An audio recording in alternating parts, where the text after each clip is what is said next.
So you want to spice up your music with some modulations, moving from one key to another key. Modulations can feel tricky on the one hand, but on the other hand, I feel that many times they are overcomplicated. There are so many ways to move from one key to another in a smooth and convincing way, and I'm going to show you a few of those in this video.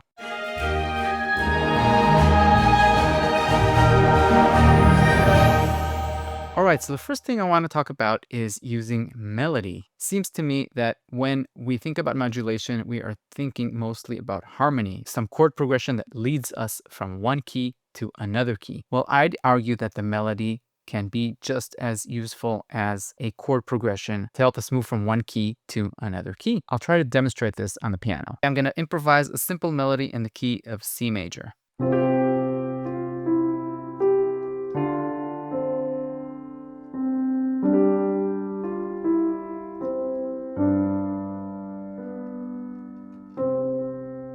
Okay, now say I'd want to modulate into D major. All right, we were in C major. And I want to go to.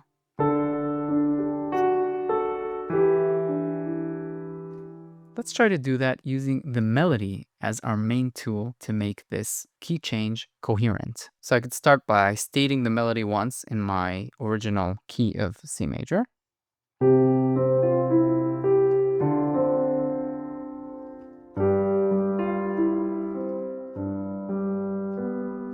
And then say maybe the second time over, I'd go.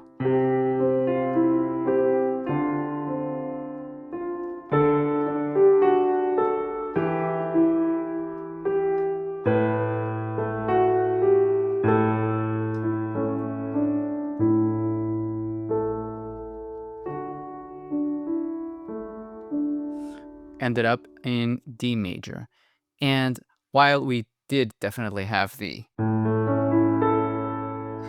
A major, which is the dominant chord in D major, which helped us secure the feeling of D major, I'd argue that going over the same melody in the new key was very, very effective in smoothing out the transition. I think this is actually called sequential modulation. You can look that up if you want to learn more about this. So that's really nice if you're going from one major chord to another major chord. What happens when you want to go from a major chord to a minor chord? No problem. You can just do the same thing, just change the notes to fit the minor chord. I even like this technique better because it gives an extra spice of changing up the melody in the sequence. So let's say I want to go from C major to C minor.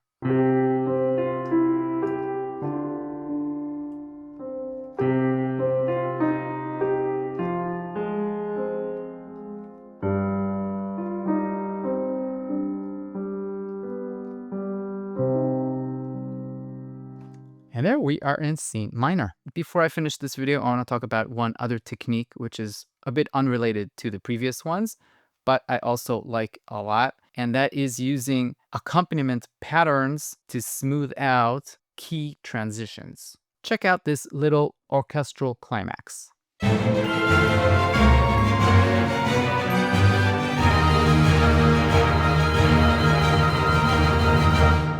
Okay, so what is going on here? If we take a look at the chords, we can see we got A minor going to F, then B flat minor, then G flat, B minor, G, and E flat suspended. What actually is going on here is I'm just using 5-1, 5-1, okay? F is the dominant chord for B flat. And then we go up a half step and I have G flat or F sharp going into B and then G, but the G is resolving in a different way, which I'm not going to go into. All right, but what is making this whole thing feel so smooth is this string ostinato.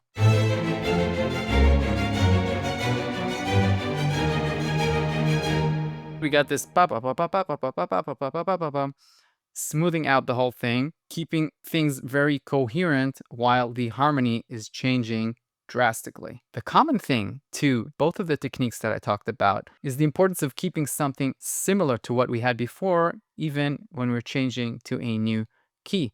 If that is the melody that is just repeating itself in the new key, giving us coherence, or a repeating pattern that keeps things very smooth and flowing. Okay, so that's it for today. Let me know in the comments if you learned something, if you feel I've got it all wrong. You're also welcome to share your own favorite modulation techniques. Let's all learn from each other. Let me know if you liked this shorter content form than what I usually do in my videos. Until next time, goodbye.